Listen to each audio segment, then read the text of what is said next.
Hello guys, this is your friend and we are back with a new fanfic. Which is what if Naruto was shaped by a mother's dangerous love, a darker path forged by sacrifice, Naruto times Kushina times Anko times Hinata times Ino times Sakura times Tamari times Tenten times Kurenai times Tsunade times Shizune times Yugao times Mei times Konan times Karen times Yugito times Samui times Mabui times Fu UltimateHarem, bashing included, part 1.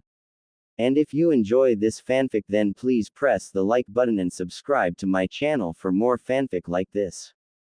And now let's start the fanfic. It was nighttime in Konoha, and one Anko Mitarashi was currently walking down the street with a takeout bag full of dango. A small spring in her step as she decided to spend the night binge watching her favorite movies in her apartment. It honestly would feel nice to just lounge around and relax instead of worrying about her curse mark or flipping off guys pestering her for dates. Some cat calls and whistles were heard from passerbys of the male variety, and the occasional female, but the snake mistress ignored them all, not even giving them a second glance. As she continued on her way, she spotted the form of one Naruto Uzumaki passing by and gave him a friendly wave, which he returned with a broad smile. Judging from the bags in his hand, it seemed like he had been grocery shopping. After their brief exchange, they continued to their respective homes without missing a step. Anko felt her mouth drool a bit as she could almost taste the dango on her tongue, until she heard a small oof, followed by the sound of a body and some items hitting the ground. She turned and spotted some civilian man with a bottle of sake in hand as he laughed at the fallen form of Naruto who was busy gathering some of his cup ramen back into his plastic grocery bags. Watch where you're going, filthy brat. The man spoke in a slightly slurred tone and then kicked the boy in the ribs, knocking him to the side. The civilian chuckled a bit as he stumbled along, but Anko felt her face heat up in anger so she called out, "Hey, asshole." The man in question turned back around with a confused expression on his face and spoke, "You talking to me?" At his question, the purple-haired Kunoichi held her arm out and dropped her bag of dango to the ground and began walking forward, while in the background a group of civilians scattered and ran for their lives, knowing that if Anko drops her dango, it usually spells disaster. "Yeah, I am talking to you. Asshat. You see that kid there? He's got a name. It's not Brat. It's not Demon. Or Demon Brat. It is Naruto Uzumaki. And Naruto so happens to be a good buddy of mine. Why? Might have to do with the fact we're both outcasts," she explained with her hands in her pockets as she stomped towards the man, who merely gave a smirk and a scoff. "What's that got do with anything?" The man slurred as he took a swig of his alcoholic beverage and let out an obnoxious belch sound. "Well, glad you asked. When fool civilians like you, who think they can do whatever they want, hurts a kid. Especially this one. It really gets me steamed up, and not in a good way." "In what way you might ask?" "Like I wanna do this," she yelled out and then slammed her knee into his crotch, making his eyes bulge out in pain.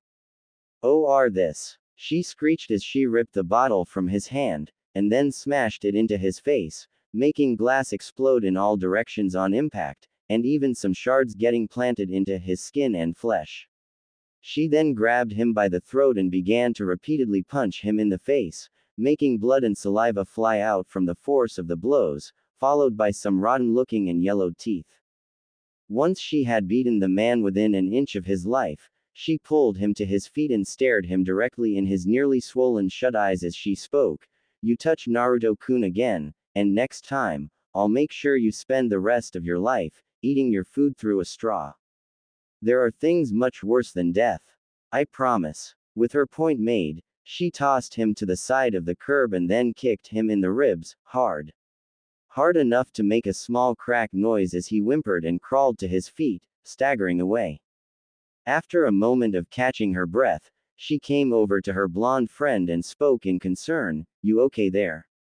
He didn't hurt you too bad, did he?" The whiskered teen gave a dismissive wave and replied, He kicks like a fangirl. Just another annoyance. But won't you get in trouble if he reports you or something, Anko-chan?" If he does, I'll cross that bridge when I get to it. Though I'm pretty sure that Hokage-sama will let me off easy if I make mention that that guy hurt you. Wouldn't be the first time I've beaten up some punk-ass civilian getting too big for their britches. She replied and then collected her bag of dango. So how's things at the academy going for ya? She asked with a sweet smile, hoping and waiting for the day that she could take on a worthy apprentice and become a full-fledged jonin. But then she noticed a downcast look on his face and asked him, "Oi. Why the long face booyah? You have been studying for the exams and all right?" The blonde nodded and replied with a small sigh, "Yeah. The written stuff I can handle at this point, but it's the jutsu portion I'm worried about. The substitution and henge I have down pat. But that bastard Iruka won't tell me what it is that I'm doing wrong with the clone jutsu. And every time I ask for his help, he just replies in this snobby tone, 'Just work harder Naruto,' or he'll say, 'Sorry. I can't play favorites Naruto.'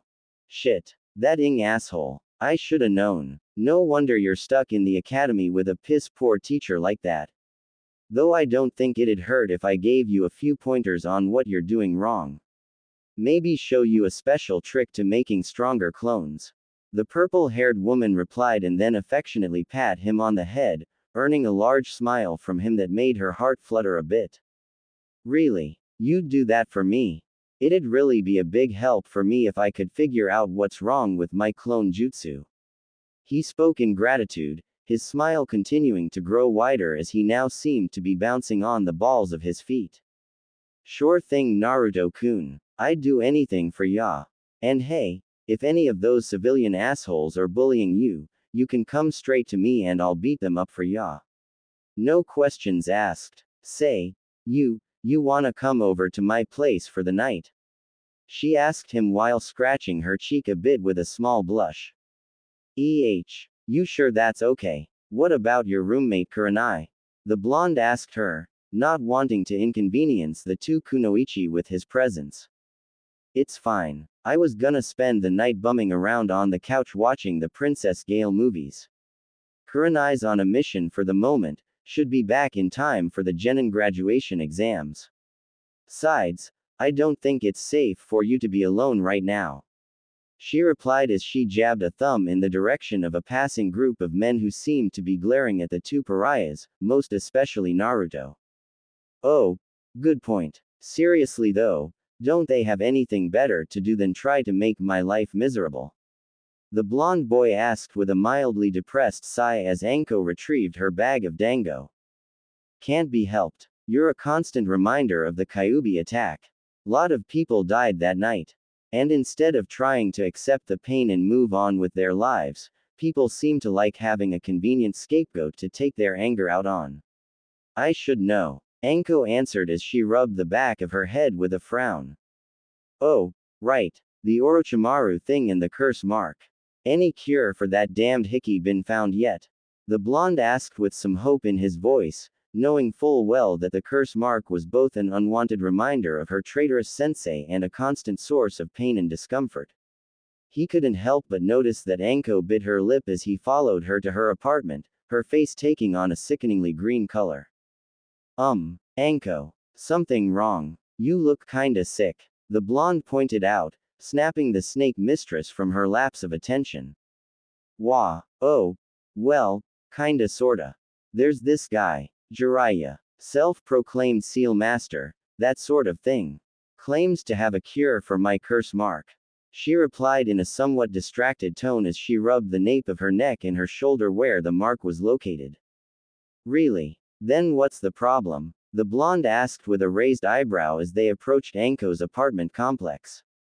As she fished out the key from her pocket, the dango lover answered him, "Well, Jiraiya's a great a pervert. He's dangling this cure over my head like a carrot to try and coerce me into having with him.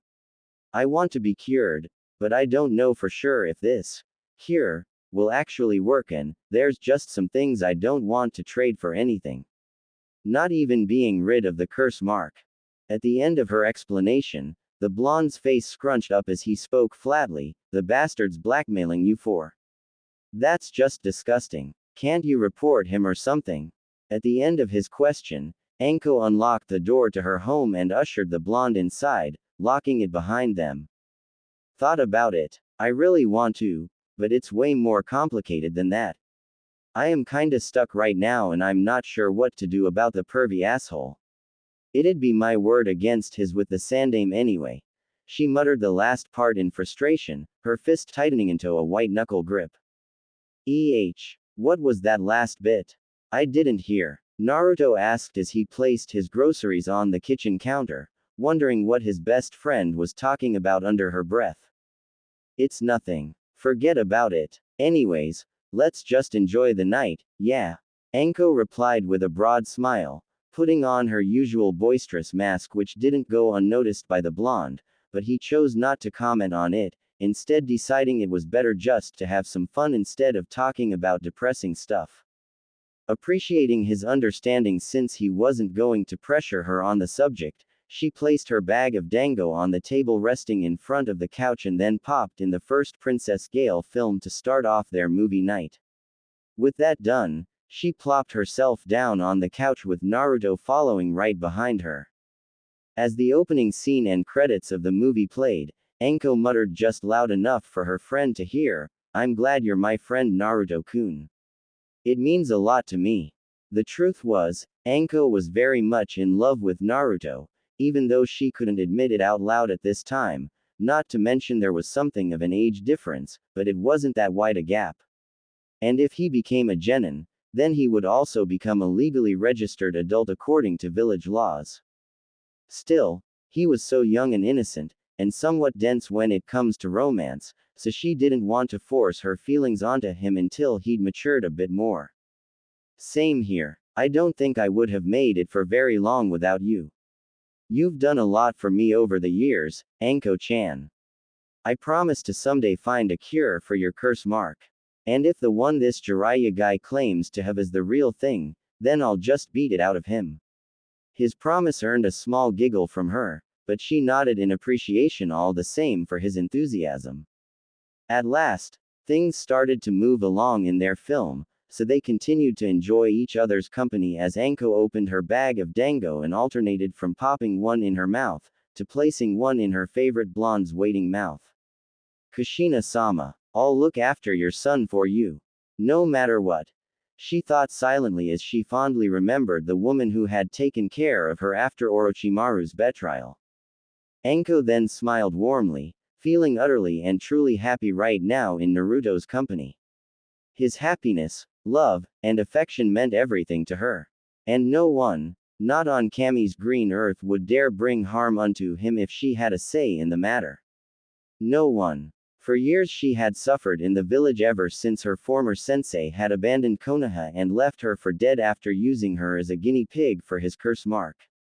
People would always look at her with disdain, muttering behind her back that she was some kind of double agent, that she was still the traitor's whore, and then they began circulating rumors that she was a who took on many seduction missions to make her look like some kind of addict. All of which was false since she was still a virgin to this day, and was saving her first time for that special someone. Naruto, as mentioned earlier, was similar to her in many ways, and perhaps more importantly, he had unconditionally accepted her in spite of the rumors and slander. That kindness alone meant the world to her. In some ways, Naruto was her guiding light in this harsh, cruel, and unforgiving world filled with darkness and hypocrisy. As the night dragged on and they watched movie after movie, the hours started to tick by. Anko looked down and noticed that the whiskered teen had already fallen asleep, his head now resting on the side of her. With a small smile she gently maneuvered his body so that his head now rested on her lap, a small blush and a happy smile on her face as she gently massaged his scalp, her fingers running through his hair as she looked down at his peaceful expression. She could feel butterflies flitting about in her stomach, and a pleasing warmth with each beat of her heart inside her chest. This is true happiness, she muttered to herself. She then picked him up in a bridal carry and brought him into her bedroom to place him on the bed, being sure not to wake him up as she pulled the sheet onto his sleeping frame. With a satisfied sigh, she pulled off her trademark trench coat and tossed in a random direction, followed by the mesh armor that barely kept her modesty, and then the rest of her clothing were tossed about the room until at last she was as the day she was born. Licking her lips in a sensual manner, she slowly creeped up towards the blonde, then slowly slipped into her bed and snuggled up against his body. Her taking his arm into her cleavage as her hand upwards to his face, and she began to trace a finger along his signature whisker marks. Soon. Very soon. Someday soon. You'll be all mine. And we can live together in happiness. She whispered to herself as her eyes drifted closed and she fell into a deep slumber.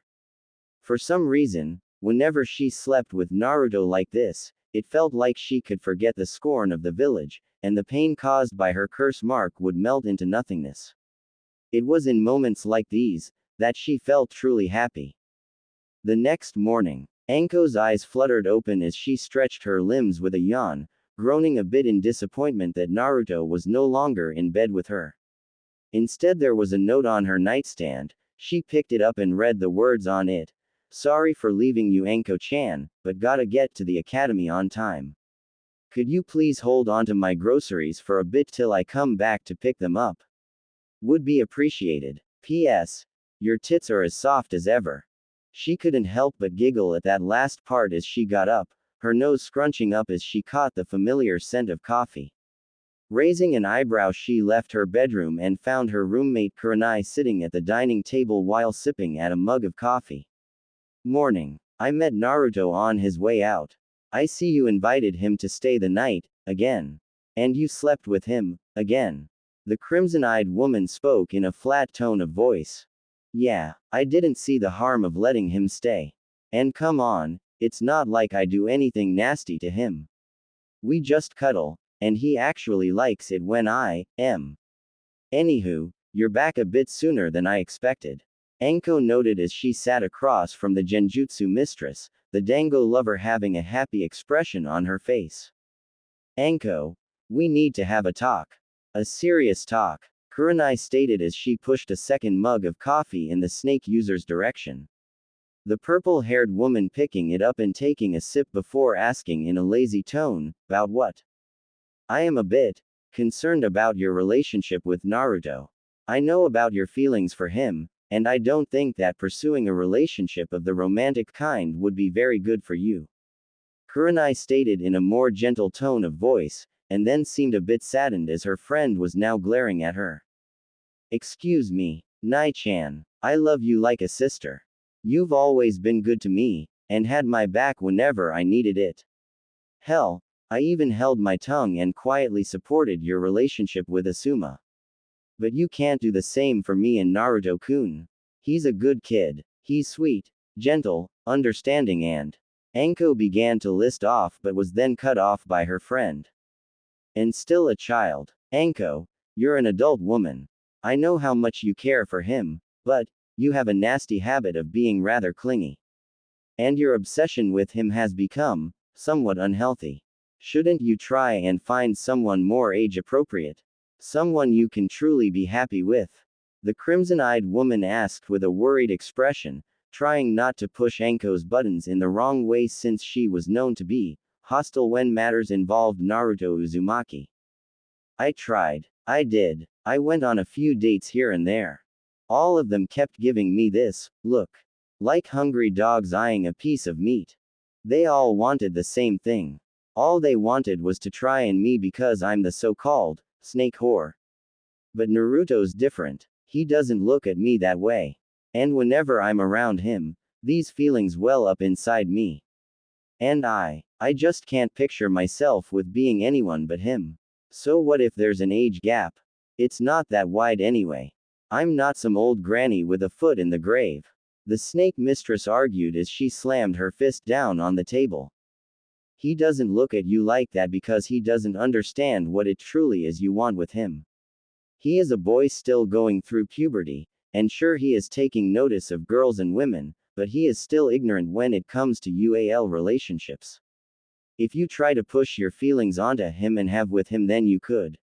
The Genjutsu mistress tried to rationalize, but her voice fell silent as Anko stared at her as though she wanted to burn a hole through her skull. Shut up. Naruto-kun needs me. More than anyone, I have cared for and protected him for years. I fed him whenever he didn't have enough money for food, I cared for him when he was sick, I tutored him when he struggled in his studies, I protected him from the more violent elements of the village. Me. Not the Hokage. Not that useless Jiraiya. Me. All me. I love Naruto-kun. And no one is going to take him from me. Anko shouted angrily. Her face flushed red as she snarled a bit. A small tear came down from Kurenai's face as she replied, I see, then I wish the best for you. I can see there's no persuading you otherwise. There was something else I wanted to talk about. I'm leaving. The genjutsu user spoke, snapping Anko from her anger. Leaving? The you talking about? Anko asked, not sure what her longtime friend meant by that. It's time I started to move on with my life. Asuma and I are going to move into an apartment together. We're taking our relationship to the next level. Kurenai explained with a small smile of affection crossing her lips. Oh, I'm so happy for you. Anko replied in a bitter voice, feeling somewhat betrayed by Kurenai for not accepting that she wanted to be with Naruto, and for up and leaving her all high and dry like this. I'm sorry Anko, but I promise to come and visit. And me moving out isn't the end of the world. We can still be friends. But I'm tired of being labeled as the Ice Queen of Konoha. I just want to settle down with a nice boyfriend and move on. I don't want to be some kunoichi that acts cold-hearted all the time. Kurenai spoke as she rubbed her temples, feeling somewhat drained now that she'd had her talk with Anko. She could clearly see the hurt look on her friend's face. The crimson eyes woman tried to place a comforting hand on top of Anko's own, but the snake user snatched her hand away, refusing to look at her friend. I'll come back to get my things later. I need to turn in my mission report anyway. Kurenai spoke softly as she left, deciding it'd be better to leave Anko alone so she can process everything. As Kurenai opened the apartment door to leave, Anko spoke up, remember that promise we made? To Kushina-sama, we promised we'd look after her baby no matter the cost, no matter who we had to kill, or who we had to hurt to keep him safe. That we would love and cherish him above all else. Doesn't that promise mean anything to you now? At her questioning, the genjutsu mistress looked over her shoulder with a small frown on her face. We were children then Anko. We promised a lot of things. But Kushina's gone. And nothing will ever bring her back. Kurenai replied flatly, which earned a chuckle from her longtime friend. You aren't moving on with your life Nai-chan. You're running away from your responsibilities. The responsibilities that really matter. And when you are faced with the sins of abandoning Naruto-kun, I will very happily say, I told you so. By the way, if you're seriously moving in with Asuma, tell him to do something about his chain smoking. Shinobi work is hazardous enough without adding lung cancer to the mix. Anko spoke in a half-serious and half-mocking voice which earned a small nod from Kurenai since the snake user made a valid point on the lung cancer comment and then departed, leaving the snake user to sigh deeply and continued to drink what was left of her coffee, her mood now seriously soured, her eyes glancing over the bag of foodstuffs that Naruto had left behind. Come to think of it, did Naruto-kun have time to make a bento? God damn it. He probably took the high road and went to the academy without taking any food with him, even after I told him he can help himself to what's in the kitchen if he ever gets hungry. She muttered and began to hurry about her kitchen to make a meal for her favorite blonde. After all, one can't properly study at the academy, especially in Iruka's class, on an empty stomach. Later on. Haha. I'm bringing Naruto-kun lunch. I feel kinda like a waifu right now. Anko Mitarashi. Why, sadistic, and loving waifu to my little Naruto-kun. I love the sound of that.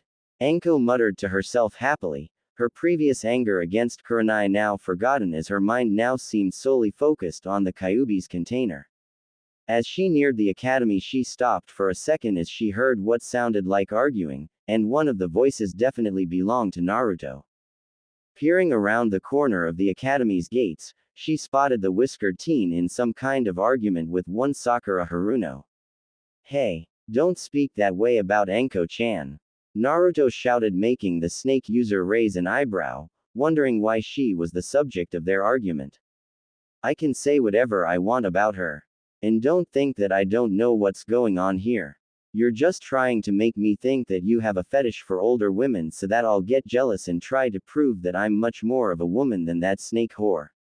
Nice try, but Sasuke-kun's the one for me. Sakura spoke as she crossed her arms with a haughty-looking grin on her face. Firstly, that doesn't make sense. Secondly, Anko-chan will always be 100 times the woman you are. And thirdly, a loud howler monkey like you, and the brooding emo king deserve each other. And Anko's not a whore. She's one of the most hardworking, loyal, and loving kunoichi I've ever met. And someday when I'm Hokage, I'm gonna make her my wife. Naruto shouted, his words making Anko's heart flutter. If he wanted her to be his wife, then he must seriously have feelings for her. Feelings of love. Please. My daddy says that her sensei was Orochimaru and that she would his at the snap of his fingers, and they did all kinds of nasty and dirty things with their snake summons. At her words, Naruto clenched his fist and stomped towards her as if he wanted to slug her across the face, but then he stopped and gripped the front of her shirt, pulling her towards him until his face was only a few inches from her own. Normally, I would have clocked you for that, but it wouldn't be fair to hit you for whatever lies your dad's been telling you. Anko's not a whore, not a nympho, and not a traitor. She's paid her dues and proven time and again she's a loyal kunoichi. It's not her fault she had Orochimaru for a sensei. And for the record, she's actually still a virgin. If you keep on talking shit about my crazy snake lady, then I'll be happy to settle things with you during class spars. The blonde threatened at the end with a grin that would easily make the snake mistress herself proud as the pinkett paled. Saying good things about me, Naruto-kun? Asked a familiar voice behind him, causing him to release Sakura as he turned was met with the form of the Dango lover herself. Oh, hey Anko-chan, fancy seeing you here, haha, how much did you hear? He asked at the end while slumping his shoulders. More than enough. Gonna make me your wife, huh? Think you're man enough to handle me? She asked with a sweet smile that she tried to fill with as much venom as possible to make it seem like she was mad, but failed since nothing but happiness and warmth filled her face. Hey, if I can't satisfy my wife then I'd be a pretty disgraceful Hokage. Scratch that, I wouldn't even be able to call myself a man. He answered with a sheepish grin as he rubbed the back of his head.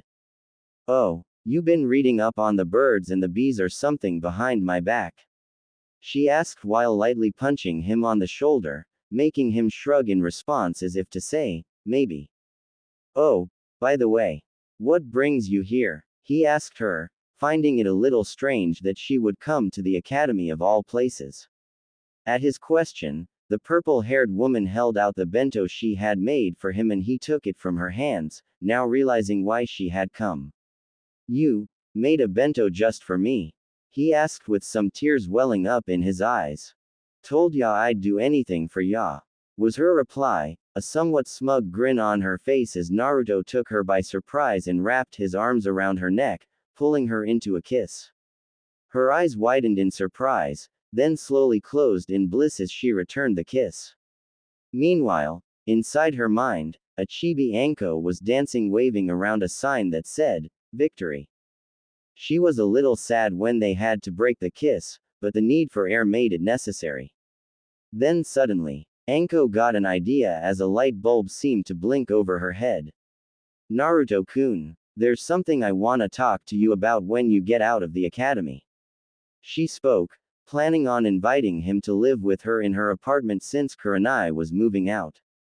Looking back on it now, maybe it was a blessing in disguise. Go face someplace else, creeps. Spoke the form of Sakura, ruining the moment making Anko's face drop into a scowl.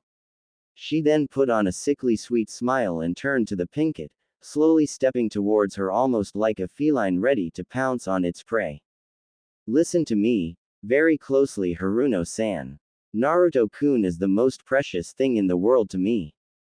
And he tells me that you like to occasionally use him for a human punching bag.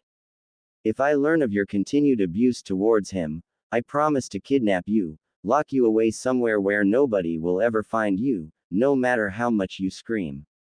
Maybe I'll leave you for the rats to munch on, maybe I'll leave you down there to starve to death, or maybe I'll just cut apart your womanhood so you can't breed. The last thing we need is you procreating more Harunos. Anko threatened in a chilling voice, making Sakura pale and then run away in tears, trying to put as much distance between herself and the crazy snake lady. Yup. Just another satisfying day to be Anko Mitarashi. The only thing that could top this would be if Kushina crawled out from the grave and gave her blessing for her and Naruto-kun to marry. Meanwhile, what do you mean that you haven't made any progress? Spoke the form of a goggle-wearing man named Torun, a close subordinate and aide to Danzo Shimura, as he and his partner Fu Yamanaka walked down the hallways of a hidden root facility that had been recycled from an abandoned Orochimaru laboratory. Exactly as I said, the subject's mind is exceptionally complex and has repeatedly detected every attempt to dig around inside her mind, and accordingly repelled the mental probes. Even with the drugs keeping her in a medically induced coma, if I poke and prod too much, it is still possible for her to regain self-awareness and possibly awaken. It's a very delicate procedure we're dealing with here, explained the orange-haired man in a frustrated voice, making his partner shake his head. As they both eyed the form of one Kushina Uzumaki, her form lying in a hospital bed as machinery constantly pumps drugs into her to keep her in a state of limbo. Danzo-sama won't be pleased. He seems to think that Uzu holds the secrets to true immortality and longevity.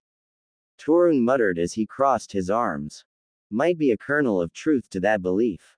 Kushina has spent over a decade in a comatose state but shows absolutely no signs of aging or even muscle atrophy. If it weren't for the drugs, I'm certain she'd wake up and kill us all.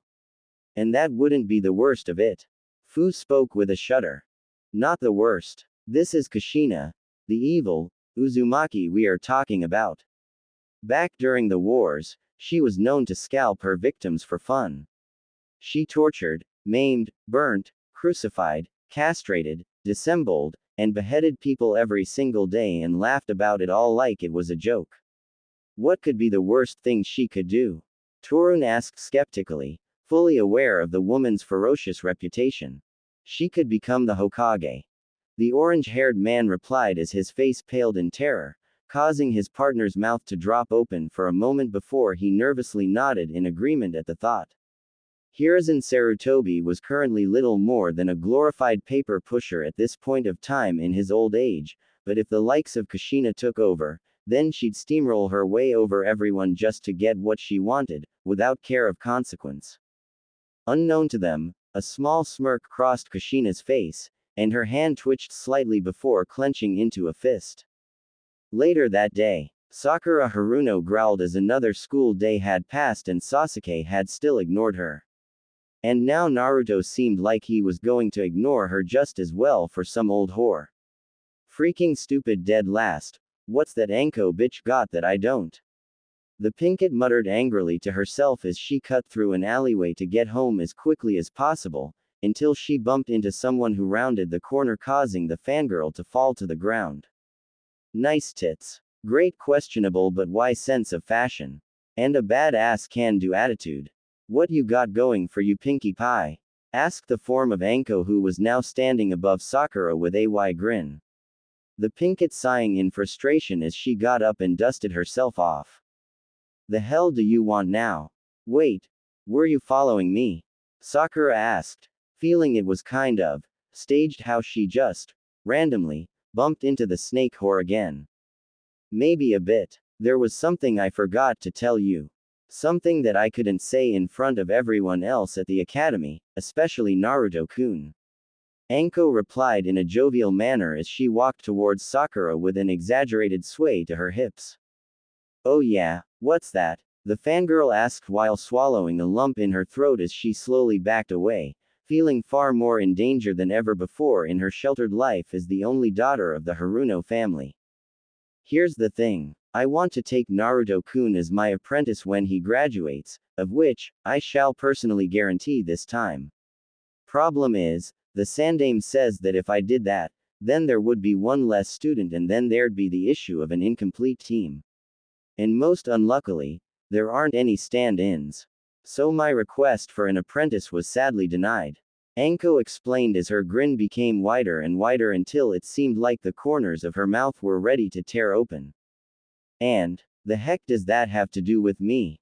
Sakura asked, not sure where this conversation was going. Well, if I can't take Naruto-kun as my apprentice, then he'll end up on Team 7.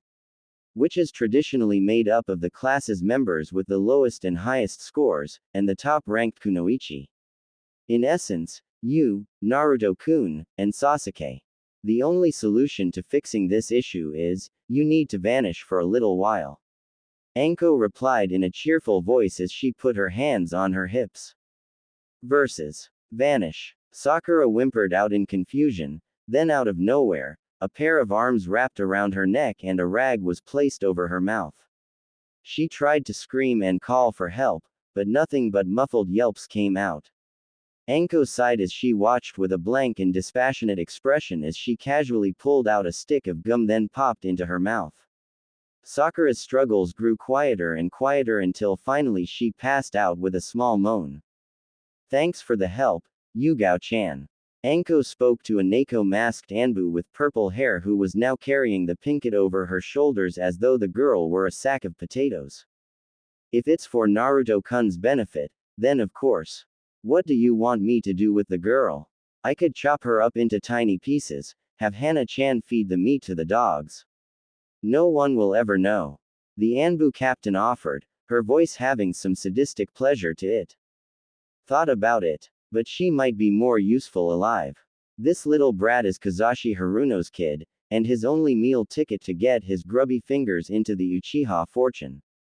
Might be handy to hang on to her for a while. Put her in that place, and I'll handle the rest from there. Anko replied as she walked towards her apartment with a devilish grin to her face. Send Naruto-kun my regards, was all the Anbu woman said before vanishing in a swirl of leaves with Sakura.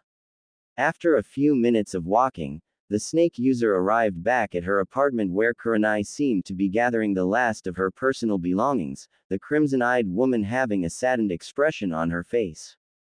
Hi. She spoke in a quiet voice and awkwardly waved to Anko who waved back, the purple-haired dango lover replying, Hey Nai-chan. I'm not mad at ya anymore. I know you meant well and only wanted the best for me.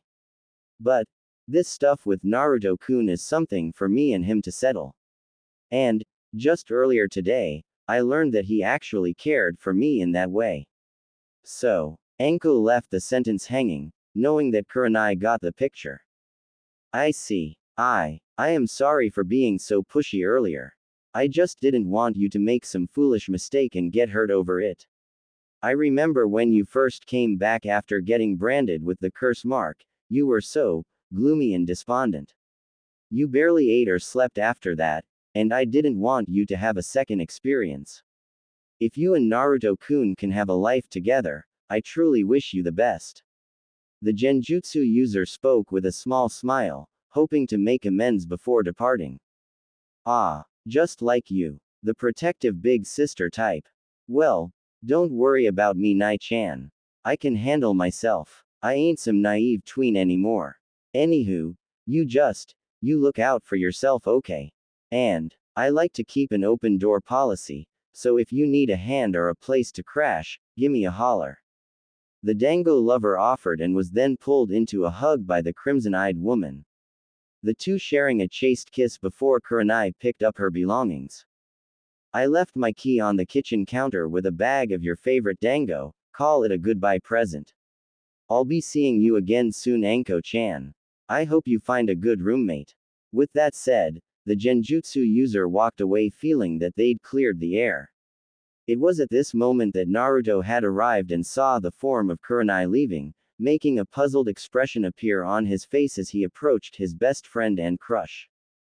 Hey, did something happen between you and Kurenai-san? Naruto asked with a bit of concern as he placed a hand on Anko's shoulder. Nai-chan's leaving. She's moving in someplace with Asuma. Moving on with her life, she said. That kinda brings me to what I wanted to talk to you about earlier.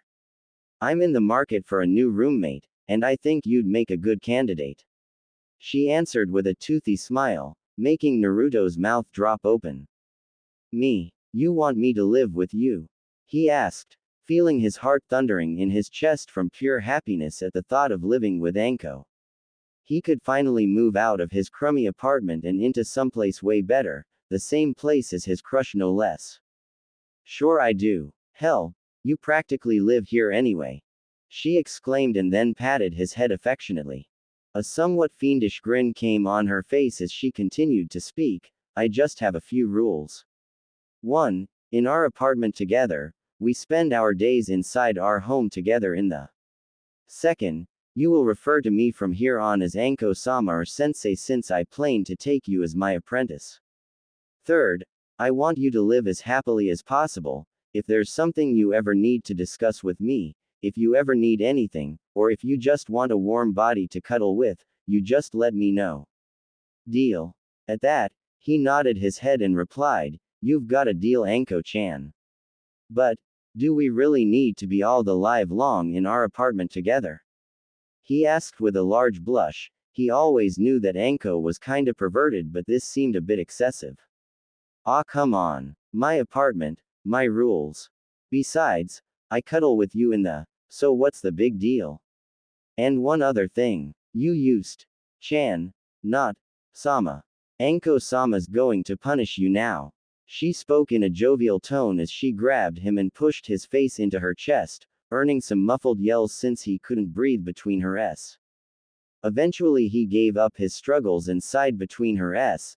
This actually wasn't the bad kind of punishment, to be honest. Anko then raised an eyebrow as she felt some moisture build up in her cleavage as she pulled back and found that Naruto was crying tears of joy. Anko-sama, I love you. Please be with me forever. Forever and always, Naruto-kun. I love you too. And if you go before I do, then I'll tell the grave digger that he'd better dig too. She promised him and ushered him inside the apartment, closing and locking the door behind him, and then immediately discarded all of her clothing, giving the blonde boy a clear view of her form. Sure, she had cuddled with him, but it was usually dark and he tried not to peek too much. Get used to the view. You'll be seeing a lot of this, fine. She spoke bluntly and then smacked her own butt, making her round cheek shake a bit. Extra thick. Naruto muttered as he dryly swallowed, feeling the blood rush to a certain place between his legs. Damn straight, boy. Discard those clothes. You don't get to wear anything but a smile in my home. And if you need to do something about that boner, take it out in the bathroom or something. Till you strap on the headband, you're not legal age. She spoke with a wink, prompting the blonde boy to run into the bathroom to take care of some business. Oh, this is going to be fun. She spoke to herself, knowing that it would be a joy to tease him. And judging from the tent in his crotch, he definitely wasn't some average Joe. Most likely he had his Uzumaki genes and the Kyuubi to thank for that. Are we going too fast? Maybe. Yeah, definitely. But the Dango lover muttered with a happy smile, a certain spring in her step as she headed towards the kitchen to munch on the dango left behind by her now ex-roommate. Retrieving the bag of goodies, she plopped herself down on the couch and began to eat the sweet treats. With the little pink monkey girl out of the way, I just need to make sure Naruto-kun passes the exam this time. A little training in shadow clones should do the trick. Kakashi will apprentice that little Uchiha shit. And I'll have Naruto-kun for myself. It's a shame that Kushina-sama isn't here. Hope I'm doing her proud. Meanwhile, Root Lab. Fu sighed to himself as he approached the bed where Kushina Uzumaki slept peacefully, unaware and trapped in a never-ending dream. The orange-haired man sighed since this would possibly be the 1000th time he's attempted to sneak into her mind and steal the secrets of Uzu. While it was unlikely he'd uncover anything worthwhile, it was still a necessary evil to keep Kushina in a comatose state since she was a threat to Konoha if not the entire elemental nations. "Hey there, sunshine," spoke a female voice, prompting Fu to turn around to see the form of Kushina sitting upright on the bed. The root agent's mouth opening and closing as wheezing sounds came from his mouth, for the evil Uzumaki had finally awoken.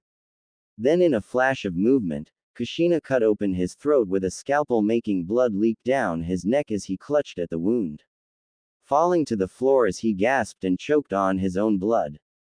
The evil Uzumaki's face scrunched up slightly as she asked, "You look familiar. Did I threaten to murder your family or something?" At her question, she only received some gurgling noises. She shrugged her shoulders then continued to speak, "Ah well. If I can't remember your name, I'm guessing that you're one of those unimportant throwaway type characters. I'll take an educated guess and say that you're the asshole that's been trying to mind rape me, learn some of Uzu's secrets, all on that Danzo guy's orders. And I've been pumped full of drugs to keep in dreamland. That about sum it up?" She asked the orange-haired man, and finally with a final gasp, he fell to the floor having mercifully expired. "I'll take that as a yes," Kushina replied as she got up from the slab and cracked her neck a few times. Then stretched her limbs to allow some of her joints to pop. And then glanced over at a mirror and asked herself, "Okay now. 3 very important questions. Has the Chucky franchise finally ended? How long have I been under? And most importantly, where is my child?" Well, I know a certain old monkey that can help answer those questions. It had been just a little over a day since Naruto had moved in with Anko, taking what few worthwhile belongings he had to her, or their shared apartment. And now with the Genin exams coming tomorrow, it was time to train. Though there was currently a question that the blonde boy was still curious about. "Remind me again, sensei, why must we be in our apartment at all times?" asked the form of Naruto Uzumaki as he followed his new roommate and sensei towards training ground 7 since the snake user had promised him a clone jutsu that was sure to help him finally pass the academy exam and flip the bird at Iruka in the process. "This again? What? Too good of you or something? I told you already, it is training." Anko half yelled with a mocking laugh at the end, almost as if she knew something the blonde didn't. "And how is strutting around involve training? And what if people come by and we're still?" he asked in a deadpan tone since he had to fight off numerous nosebleeds when Anko got a little aggressive in her flirting. "Sheesh. I sometimes forget that you're still a kid since you act all mature sometimes.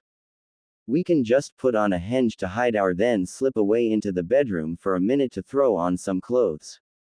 And there's a number of kunoichi in the world that dress provocatively to distract their enemies. And I'm one of them. If you can keep your cool and avoid getting distracted by an enemy kunoichi's body, then you'll have a bit easier time in battle with the kind of kunoichi that use seduction techniques." Anko explained as she crossed her arms, a confident grin on her face since Naruto nodded in understanding. "Wait. Does that seriously work?" he asked while scratching at his whiskered cheeks, now having a better understanding on why so many kunoichi like Anko and Kurenai dressed in revealing or skimpy outfits. With killer bodies like theirs, it'd be hard not to get distracted. "Not always, but you'd be surprised at the number of guys that think with what's between their legs instead of their heads. Sometimes works on women too if they're bisexual, lesbian, or have insecurities in their own bodies." The snake user answered with a small chuckle. "Right.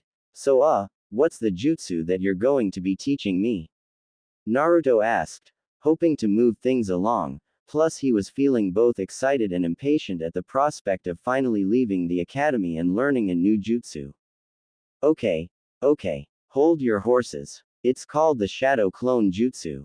Unlike the plain academy-taught clone jutsu which only produces illusionary decoys, the Shadow Clone Jutsu makes solid copies which make for good body doubles.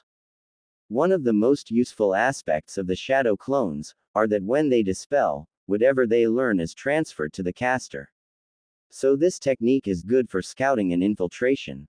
The downside is that it takes a lot of chakra to use, but with your unnatural chakra reserves, this technique should be a snap for you, she explained, earning a nod from her favorite blonde boy. Naruto cracked his knuckles a bit, very eager to start his training, then he paused as a question mark blinked over his head since a thought had just crossed his mind. Wait a sec. The Sandaime Hokage knows the shadow clone jutsu, right? He's called the professor for knowing a large variety of techniques. Why doesn't he just use the clones to help do his paperwork? The blonde asked, voicing his thought on the subject, which earned a chuckle from the snake mistress. Hey, you caught on too. Finally. I thought I was the only one to notice. My thoughts are, the old man's getting senile. She responded with a hearty laugh, making the Kyuubi Jinchuriki sweat drop a bit. You knew, and never said anything? He asked as his eyebrow twitched a bit, wondering why Anko withheld that piece of information from Hiruzen. Yeah, this might be petty, but it's kind of like payback for me. The Sandaime's always been soft on his students, like my ex-sensei. Orochimaru became a missing nin. Tsunade's been wandering around drinking and gambling while, in mourning, for 15 years. As for student number 3, where the do I even begin? She spoke, though that last question seemed more to herself. With a shrug, she sighed and then gave a toothy smile as she spoke, Anyway, don't sweat the small stuff. Time to train. I'll show you the hand sign for the shadow clone jutsu and then you can give it a go, She paused as she looked up towards the sky, with Naruto also following her gaze. In the skies above, Konoha were filled with hundreds or even thousands of numerous species of native birds were flying away from the village, almost as if they were fleeing from something, since the panicked chirping and squawking sounds could be heard even at this distance. The hell is that about? Seems kinda like a bad omen. Naruto muttered. While he was no expert on bird behavior, it didn't take an expert to see that the birds fleeing in such numbers wasn't a good sign. Anko's eyes narrowed a bit as a tingling sensation ran up and down her spine. She's back. She finally came back. Anko whispered just loud enough for the blonde to hear her. The snake user recognized the signs and even now could feel in her gut and her heart that her mistress had finally returned. Who's back? Naruto asked, feeling a little bit nervous all of a sudden as he swallowed a lump in her throat. Don't be surprised if we get company later. Anko replied in a cryptic manner. She then clapped her hands together, snapping him to attention and spoke, don't worry about that stuff right now. Time to train. With that last shout, she began to show him the needed hand sign for the shadow clones. However, Naruto now had a feeling that something was coming his way, and his life would be flipped upside down. Meanwhile, in the office of the Hokage, Hiruzen was sitting behind his desk smoking from his favored pipe. Standing in front of him was a man with pink hair who was red in the face and was shouting at the top of his lungs in outrage. My daughter is missing and you aren't doing anything about it. That snake whore was seen and heard threatening my precious Sakura just yesterday at the academy, and then my daughter vanished. That Anko is obviously suspicious. Kazashi shouted angrily with his hands clenched tightly into fists as he slammed them onto the desk. I have some of my Anbu investigating the matter. Anko will be questioned, of course. Just like the many other people who all loathe the Haruno name because of Yukazashi-san. The Sandaime replied flatly as he blew some smoke from his nostrils. The ex-shinobi's eyebrow twitched a bit, and he grit his teeth, growling out, there's something you wish to say to me, Hiruzen. At this question, the Hokage's eyes hardened as he put down his pipe and rose to his full height to stare down the head of the civilian council. That is, Hokage-sama, to you. And there are a great many things I very much desire to say, and most of them cannot be spoken in polite conversation. But above all, I wish Kushina killed you all those years ago, when she exposed you for accepting UAL favors from captured enemy Kunoichi. You, Kazashi, have become a parasite much like my former student Orochimaru. Leeching off of the lives of others to feed your own ego. You have trampled on many lives with your business as a loan shark. Reportedly, a number of your clients have committed suicide due to their debts to your business. And many more continue to suffer with you as the civilian council's head. For years, I have maintained the peace of the village, yet you seek to continue to undermine the ninjas that work hard, every day to protect that peace in this village. And now here you are, now making demands of me when you need my shinobi, when it is your own sins that have likely damned your child. Hiruzen spoke with pure hatred for this, Leech standing before him. Before their argument could escalate further, a voice cut through the tense atmosphere. "Hello, boys," spoke a very familiar voice, prompting both men to turn in the direction it came from.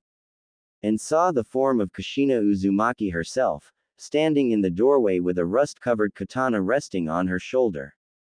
"Couldn't help but overhear you two. Kazashi, you actually managed to procreate and make a daughter. Thought I castrated you by squishing your peanut-sized testicles under my feet when I kicked you out of the shinobi corps. Next time I'll be sure to finish the job." She spoke with a broad smile as she approached the pictures of the Hokage hanging off the wall. The two men opened and closed their mouths, as if they were both fish out of water, both unable to speak due to pure shock. But Kazashi was the first to speak as he pointed an accusatory finger at the crimson-haired woman and shouted, "You. It was you. It's because of you that my daughter went missing." Kushina chuckled a bit and then, accidentally, knocked off the picture of the Shadaime from the wall with the tip of her sword before speaking. "Don't know what you're talking about. I only just arrived back in Konoha about an hour ago. The Chunin manning the gate's guard post, Kotetsu and Izumi, were very accommodating to me. Must have been crushing pretty hard on me. And trust me, Kazashi, I wouldn't waste my time kidnapping whatever brat that slithered out of yours and Mebuki's collective filth. I'd just kill you and get the job done. Now, shoo. Go away. The grown-ups are about to have a lovely chat." She spoke at the end with a sweet voice that sent chills up the men's spines. Seeing that Kazashi still hadn't left yet, she pointed the tip of her rust-caked sword at him and spoke in an even sickeningly sweeter voice, "So silly of me. I shouldn't be asking. I'm telling you to off and get out of my sight." This time, the message got clear across and the pink-haired man fled the office as quickly as possible, causing the doors to slam behind him in his haste. "Remind me to pour a very big jug of bleach down his throat. Now then, Hiruzen, you've gotten so old. It's a miracle that you haven't kicked the bucket or that Konoha has not been burnt to the ground with it being in such a state." Kushina remarked with a small giggle and then, accidentally, knocked off the picture of the Nadaime. What do you mean, in such a state? And, perhaps more importantly, where have you been these past 13 years? The Sandaime asked as he gripped the arms of his chair, almost shrinking back into his seat to look as tiny and non-threatening as possible. The crimson-haired woman cupped her chin in thought before answering, 13 years, Has it really been that long? To cut a long story short, I was kept prisoner in a medically induced coma. Found myself in some repurposed lab with one of Danzo's cronies trying to rape my mind. And when I commented about the state of Konoha, I was passing by and visiting some of my old haunts and stomping grounds, and took note of the emptiness of the Uchiha district where Makoto-chan lived. Don't tell me, with myself and Minato gone, Fugaku finally sacked up and tried to pull some half-assed coup. At her questioning, the Sandaime couldn't help but smirk a little. Your abilities of perception are as strong as ever. Yes, Fugaku was planning a coup. If he had succeeded, then the other shinobi villages might have taken advantage of the infighting within Konoha and a fourth ninja war would have started, one which Konoha may not have survived. Itachi Uchiha took the secret mission of stopping the coup, but there were complications. The only survivor was Itachi's younger brother Sasuke. L can only theorize that Danzo had ordered Itachi to murder the entire clan as a whole, instead of simply Fugaku and his conspirators. But I never had any proof to support this theory. Speaking of Danzo, are you certain that his people were keeping you prisoner? The Sandaime asked as he laced his fingers together. Kushina smirked as she knocked off Hiruzen's own picture off the wall and then tossed a sealing scroll onto the Hokage's desk. Pretty sure. That scroll has the severed head of some orange-haired prick. Have Inoichi do that necrophile mind walk shit or whatever to see his memories. Might have some info to finally nail the old bastard. Makoto was confirmed to be amongst the dead, yes? She asked, earning a grave nod from the Sandame. Kushina rubbed her temples for a moment and let out a sad sigh. Goddammit Makoto, still, I guess she could never raise a hand against her own children. Even if they're murdering her. A fond smile graced Kushina's lips as she remembered the good times she had with her Uchiha friend. Then the evil Uzumaki's face hardened as she used her rust-covered blade to slice the Hokage desk in two, making Hiruzen yelp and cover his face with his arms since he believed Kushina had intended to kill him, but then he lowered his arms when he realized he was still alive, making a sigh of relief escape his lips. I think it's time for a change in leadership. Sandame-sama, I'll be taking over as the Hokage. Time for me to right some wrongs, and make up for lost time. Kushina stated with a large and almost bestial grin that made the Hokage sweat nervously. I'm not sure if you're a suitable candidate. Hiruzen muttered while Kushina then stabbed the tip of her katana straight through the picture of Minato Namikaze, her late husband and the Yondaime Hokage. Her face now a blank mask as she glanced between the now ruined picture and the aged Hokage. Why's that? I only gave up on being Hokage because I was pregnant with Naruto-kun. By now, Naruto-kun is a teenager, and I missed so much that I can't ever be his mother, but I can still try to be a part of his life and try to make things right. That aside, I am far superior to Minato. I have more power in just my pinky toe than he did in his entire body. Kushina spoke, completely unafraid to boast of her raw power. And unlike many that bragged about their strength, the evil Uzumaki could easily back up her words. Hiruzen felt himself slowly melting beneath her gaze as he replied nervously, I mean, that is to say, you certainly aren't lacking in power or skill, but you aren't exactly mentally sound. You are infamously known to behave in a highly destructive and erratic manner. When he finished speaking, he was expecting the crimson-haired Kunoichi to lash out in anger. But instead her lips curled up into a smile and she began to laugh almost hysterically. She even clutched at her sides as she wheezed for air when her laughter finally began to die down. She then pinched Hiruzen's cheek, making the aged Hokage wince in pain, and spoke in a voice that seemed more appropriate for gently scolding a child. Oh Hiruzen, you make me laugh. You've seemed to have gotten soft in your old age. I am mentally unsound. Seems a bit of a stretch in comparison to a certain pasty-faced pedophile who reduced his own existence to that of a parasite for the sake of a bastardized half-baked form of immortality. After I was kidnapped by Kumo to be used for their bloodline breeding program, raping program, I promised myself that I'd never be a victim ever again. That I wouldn't lose a second village like I had lost Uzu. So I trained and trained, even forsaking my own humanity to become akin to a demon. I committed the most horrible and gruesome atrocities to put the fear of Kami into the hearts of Konoha's enemies, and thus, the evil Uzumaki was born. I did the hard things, the worst things. The kind of things that would have made anyone else crack under the stress and trauma, so that every single man, woman, and child can sleep peacefully and blissfully unaware of what really happens on the battlefield. For the sake of this Kami-forsaken village, I think it's in your best interest to name me the next Hokage, pronto. Wouldn't want to give me a reason to turn against Konoha, yes? She asked at the end, pinching even harder to the point it seemed like she was going to rip off a chunk of flesh. Hiruzen swallowed hard, knowing that this woman might be the most dangerous kind of ninja since Madara. And it would be a terrible idea to make an enemy of her. It would seem he was now stuck with the choice of accepting the rule of a probable tyrant, or refusing and potentially destroying the village he had worked so hard to protect. Finally, he caved as he replied reluctantly, all right. You shall be the Godime. The mantle of Hokage, the responsibilities of leadership, and the consequences of your rule shall be yours. Nodding in acceptance, the crimson-haired woman released him, making him rub his now sore cheek. If Kushina could maintain some measure of restraint, then her being Hokage wouldn't be the worst thing. Grand. Now comes the most important subject of the day. What of my child? Where is he now? What was his childhood like?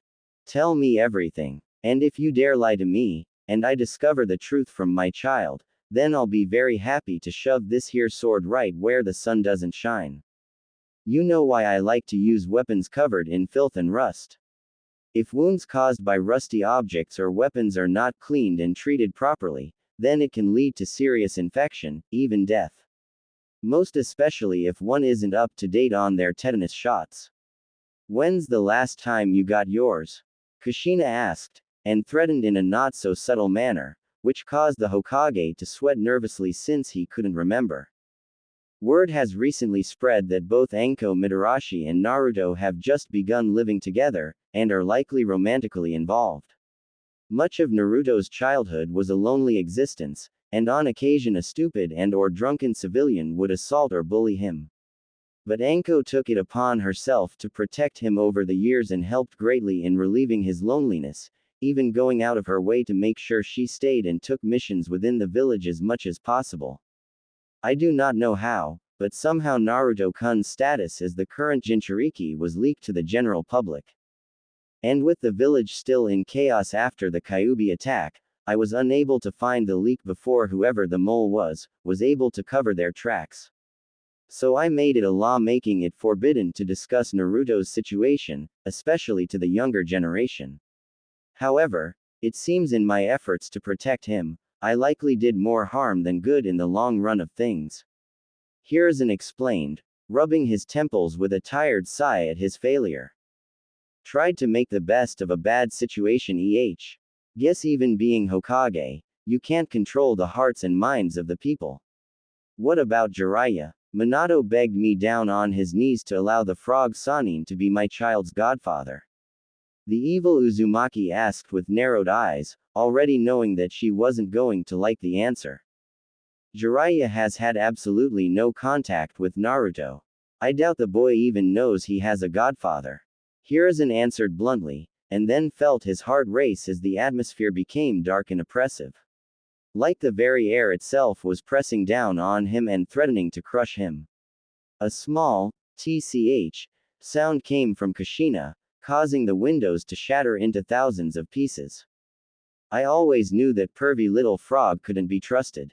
I'll be sure to give him some deluxe grade treatment the next time I see him. She vowed angrily and then took a deep breath to relax herself, which finally relieved some of the tense atmosphere within the Hokage's office. Sandaime-sama, I want you to call an emergency council meeting tonight, so that I may be officially announced as the new Godime, and I can begin whipping this decrepit village back into shape. Time to take things in a new direction. Kushina spoke as she looked out over the village through the now broken windows, a small giggle escaping her lips. Certainly. I can get everything together by 8 o'clock. What will you be doing in the meantime? The Sandaime asked as he stood up and reached for the telephone to begin making the needed preparations. I'm going to be visiting my son.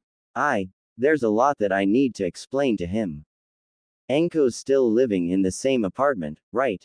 She asked as she sheathed her blade, the Hokage nodding in response to her question, which made the crimson-haired woman smirk since that meant it'd be easier to find one of her old apprentices. She then sauntered off towards the door with a spring in her step, but before leaving she turned around and spoke, "Don't forget about the head in that scroll I gave you. Inoichi might find some pretty damning evidence in that dipshit's noggin. Might finally give you some ammo to nail Danzo." Hiruzen nodded in understanding and gratitude for the reminder, prompting Kushina to take her leave towards Anko's home. It was finally time to make some amends. Her stomach then growled a bit, making her realize she hadn't eaten anything since first awakening. Might as well get some ramen-fueled courage before seeing her son. Especially since for the first time in her existence, Kushina felt one true regret. Not being the mother her child deserved or needed. Time for some Ichiraku to eat away some of her sorrows before the talk with her son. Later. Training Ground 7. Niece. Very nice. Seems you have the jutsu down pat. If Iruka fails you for this one, I swear I'll kill him. Anko spoke in a tone filled with pride as she gave the blonde boy a thumbs up. The whiskered teen was covered in sweat since he had been making clones by the dozens without stopping. A smile formed on his face as he nodded in gratitude. Thanks Anko-sama. There's no way I can fail the genin exam this time. I can't wait to become your apprentice. The blonde exclaimed as he pumped his fist in the air. Then suddenly his stomach began to growl, making him blush a bit since the moment was now ruined. The purple-haired woman chuckled as she shook her head a bit. Seems like someone needs some lunch. Well, I think you earned some Ichiraku today for your hard work. Just remember, when you strap on the headband, the real work starts. She spoke, trying to sound cool. Though it seemed Naruto currently had stars in his eyes at the mentioning of Ichiraku. Am I interrupting anything? Spoke a masculine voice, making the two pariahs turn and spot the form of the copy ninja Kakashi. The masked man's lone eye fixated on his little orange book. Nah, not really. We were just finishing up here. Something you need? Anko asked as she crossed her arms, not really in the mood to deal with Kakashi at the moment. Or at any, to be honest. You hear the news. Apparently Sakura Haruno is missing and Kazashi's been accusing you. I saw him leaving the Hokage mansion in a big hurry, looked white as a sheet. He must be really concerned about his daughter. Kakashi spoke in a blank tone of voice, making it difficult to tell how he really felt on the subject. Please. That crooked loan shark doesn't care about anything except himself and his piggy bank. One time I overheard Mebuki rambling at the bar. She was so slobbering drunk, that she was wailing about her lack of a life and how her so-called husband's been grooming his daughter to be some bimbo gold digger. Anko retorted with a smirk, feeling almost sorry for the trophy wife Mebuki. I'm just gonna go. We'll be seeing you at Ichiraku Anko-sama. Naruto spoke, before departing since he didn't want to get in the way. And he wanted to get to the ramen stand as quickly as possible to quiet the rumbling of his belly. Sure. Go on ahead, I'll catch up with ya. Tell the Ichirakus to put it on my tab. Anko spoke dismissively, her hand making a small shooing motion as he left the training ground, leaving the two ninjas alone on the field. What do you really want, Kakashi? Anko asked bluntly, her eyes narrowing a bit since Kakashi's arrival seemed kind of convenient.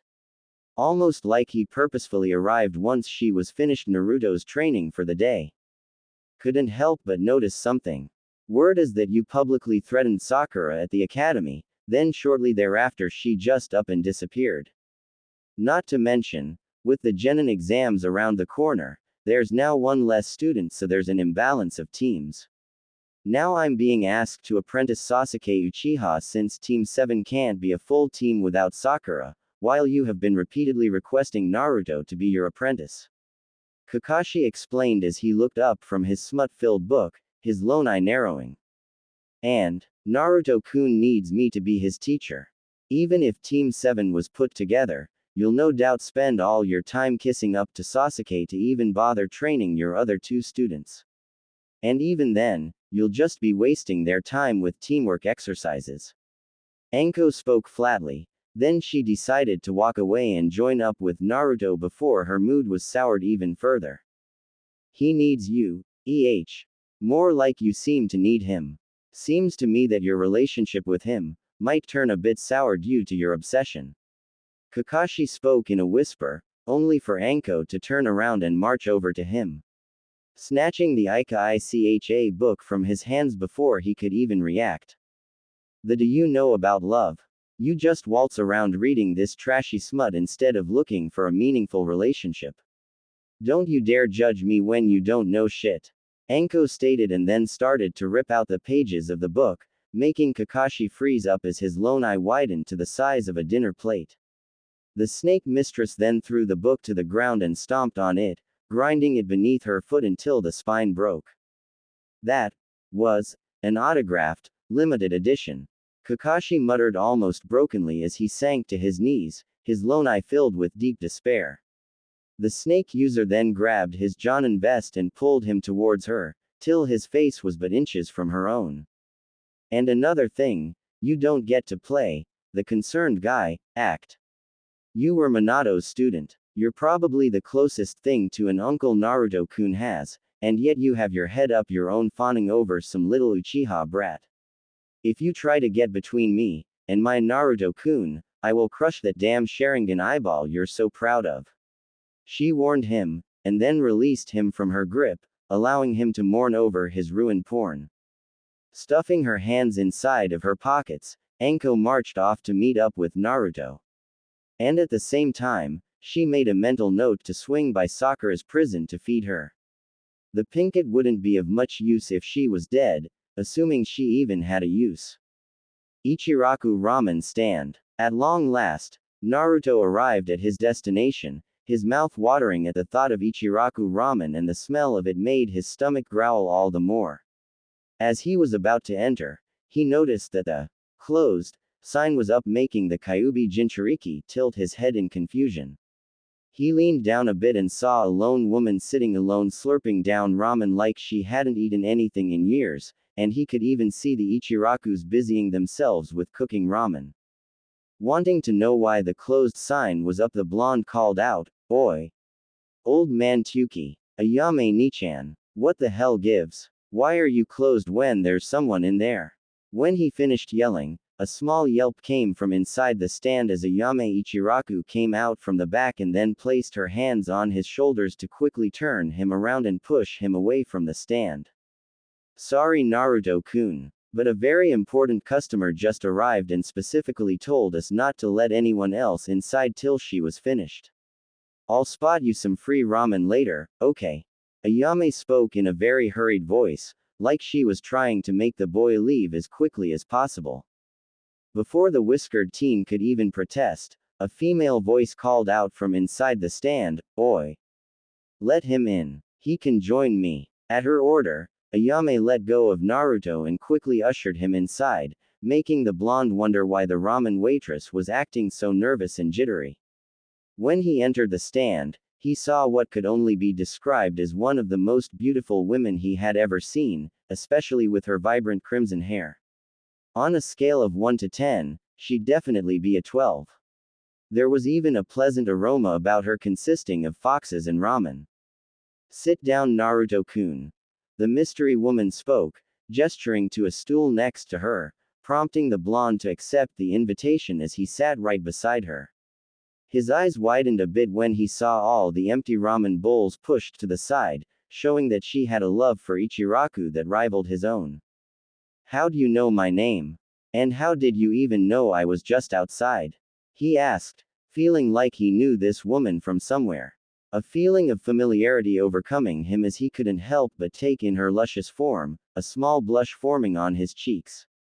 "Sensed your chakra. It shined like a beacon, due in no small part to your burden.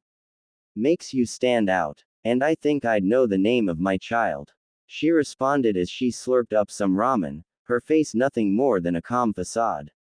Though on the inside, within her mind, a chibi Kushina was panicking as sirens blared and red strobe lights flashed.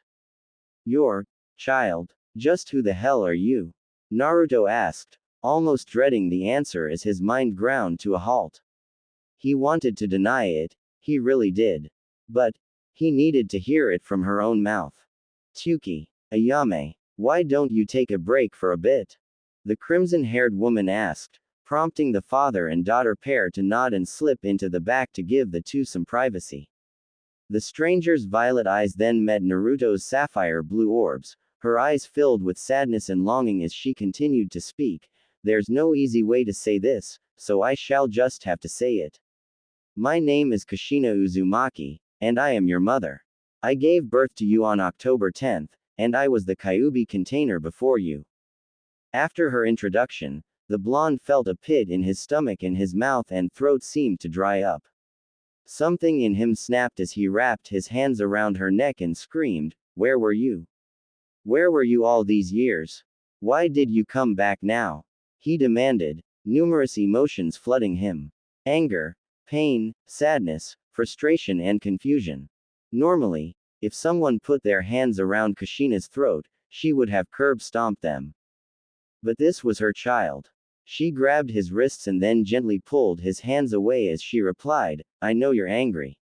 You must have been so alone. I can't even imagine how much you must have craved for the love and affection of a parent. And now that I've dropped in out of nowhere, you aren't sure what to feel except for rage. To answer your question, I was being held prisoner in a drug-induced coma. I only recently came to, and made an immediate beeline for Konoha." When she finished her explanation, the whiskered teen stared heatedly into her eyes, scanning for any signs of lying, but all he could find was a deep well of sorrow and regret, but at the same time, deep and unconditional love. "You're really my mom. And you were held prisoner?" he asked almost hesitantly. "Need more proof I'm your mother? Come on. I have a witness that may answer some of your questions. Now close your eyes for a moment." She replied as closed her eyes, prompting the blonde to do the same, and when he reopened them, he found that the surroundings had changed from Ichiraku's humble ramen stand to that of a sewer. The air felt oppressive, full of anger and hatred. But there was another emotion, desire maybe. "What is this place?" he asked as he stared down the darkened hallway, and then realized his hand was loosely entwined in the hand of Kushina as she gently guided him towards some unforeseen destination. "This is your mindscape. A space in the subconscious mind of a Jinchuriki where the Biju reside. Have you ever met the Kyuubi before?" she asked at the end out of curiosity, though she felt like she already knew the answer since he didn't even know her name. "I tried a few times to talk to the Kyuubi when I put two and two together about my status as its container. But I could never get in contact." "Wait. You said earlier that you were the previous container." He replied and quickly put it together that the tailed beast would be able to provide testimony to support Kushina's tale. "Yup. I'm going to introduce you." Kushina answered as they neared a gate-like structure with the tag labeled, "Seal," on it. Inside was the form of the Kyuubi no Kitsune in all its glory, its head resting on its front legs as it seemed to be asleep, until a deep and rumbling voice spoke, "I thought I caught your scent once more, Kushina-san. I should have known a simple flesh wound like that couldn't have killed you." The voice of the tailed beast then let out a deep chortling sound, obviously laced with a dark sense of humor. "I wouldn't call being pierced through the stomach by one of your claws a flesh wound, seeing as how my body was severely weakened by the birthing process and with you being ripped out of me and my regenerative abilities were pretty much shot at that time. Kurama, may I introduce your current container, my child, Naruto Uzumaki." The crimson-haired woman spoke and then gestured to the blonde boy who nervously waved, already seeing that the two had some kind of friendly relationship.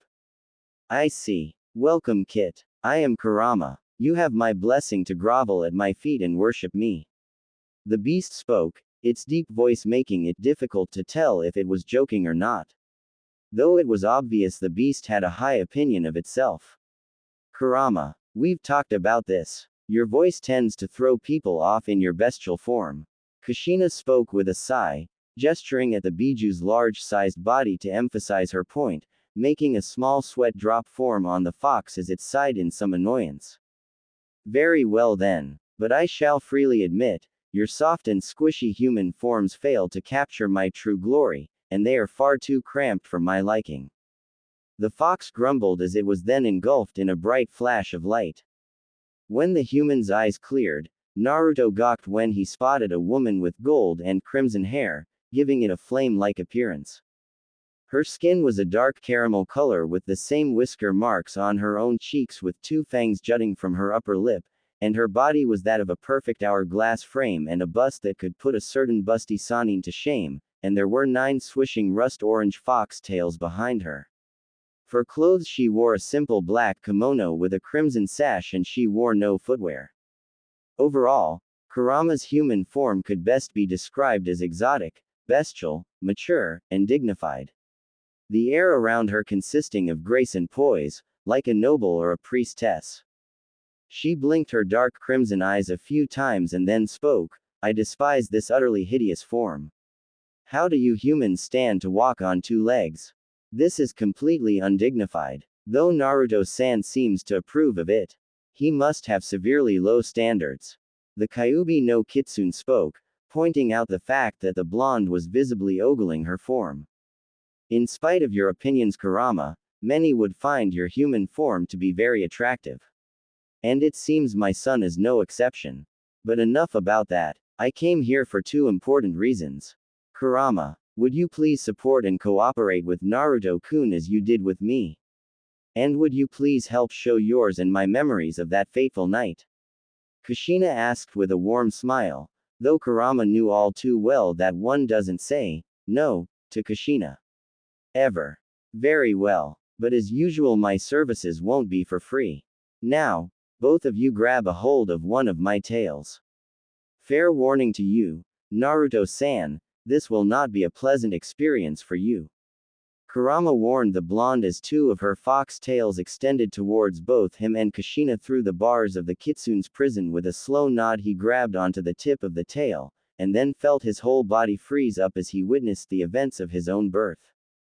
The masked man taking him hostage and kidnapping Kushina. The forced release of Kurama and being put into a destructive trance that caused many deaths within Konoha. He saw his mother comforting him with a small toy, even as she barely clung to life. And then, he witnessed his parents' final moments. Tears filled his eyes when his mother tried to offer words of comfort, wisdom and encouragement to him, but he also felt anger that his own father, the Yondaime, forced the burden of being a Jinchuriki onto him.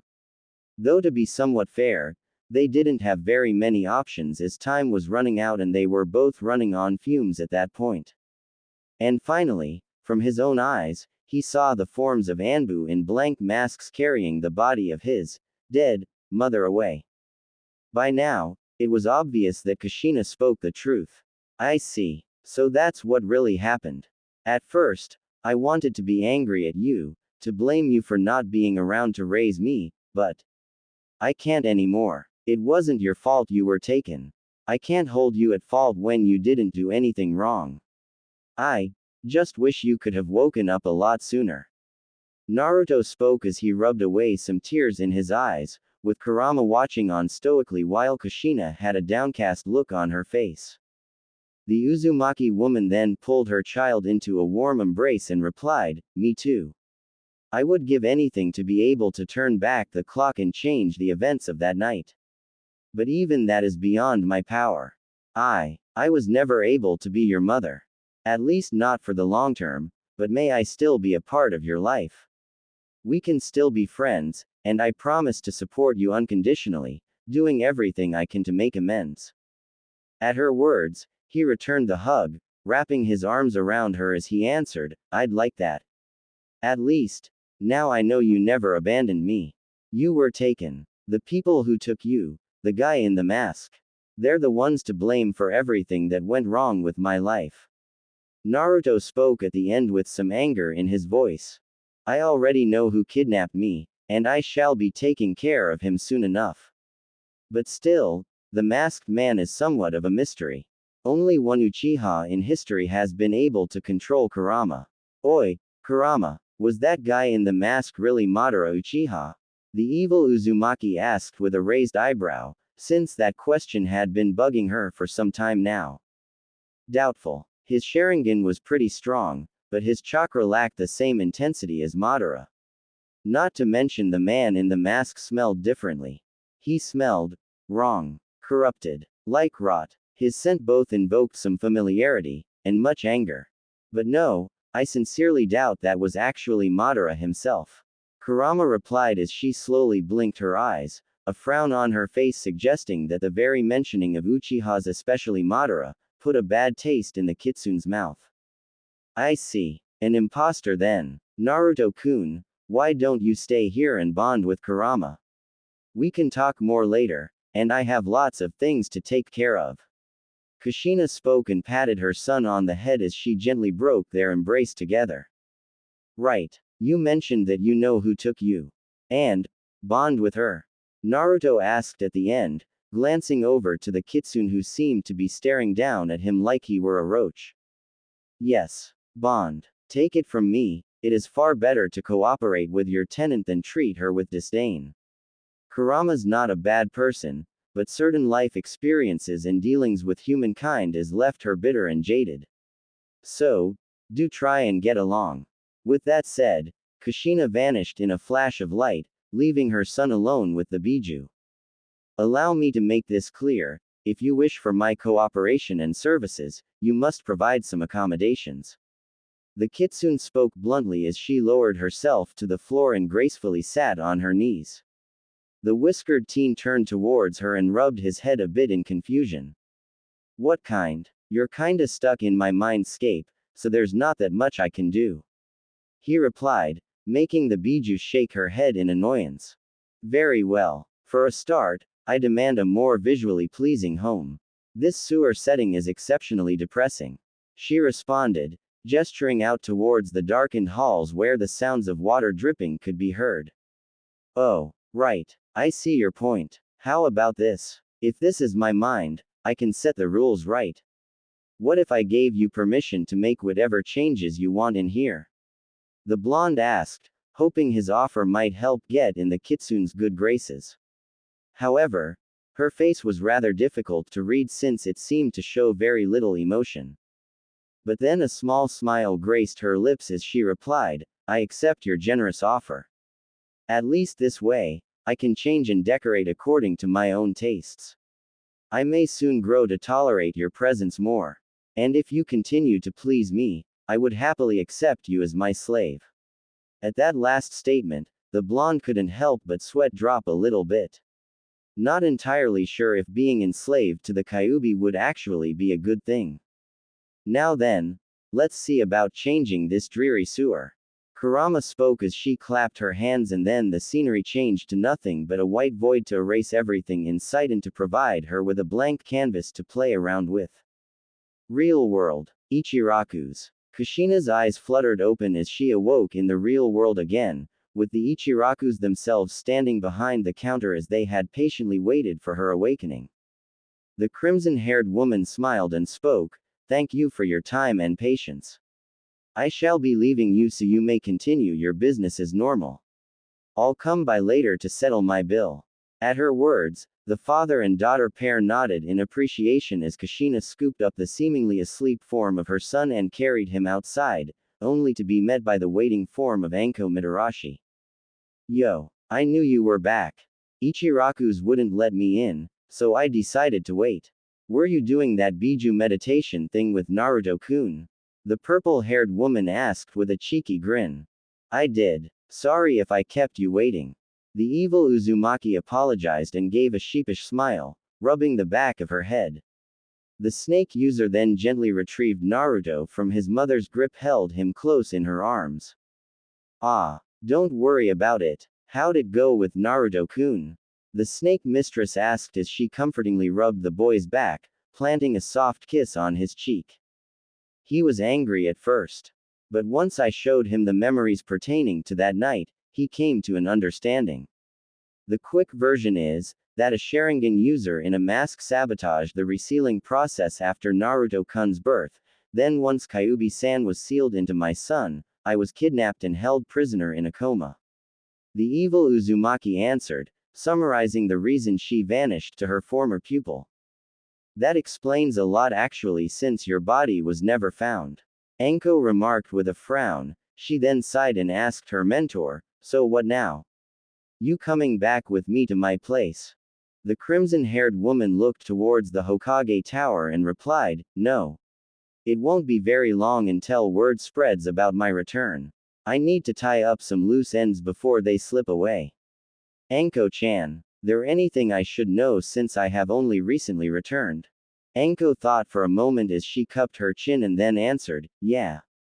Not sure if you'll consider this important, but I kidnapped Kazashi's kid, Sakura. At her statement, the former Jinchuriki's face fell into a blank state, like she were asking, are you serious? And why in Kami's green earth would you bother kidnapped Kazashi's ill-bred offspring?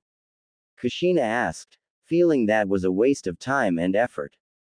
Hey, I had a good reason. In the academy, That Sakura bitch is the top kunoichi. I knew she'd be put on Team 7 along with that Sasuke brat and with Naruto-kun. And with Kakashi being a Sharingan user, he'd be a shoo-in for Team 7 sensei.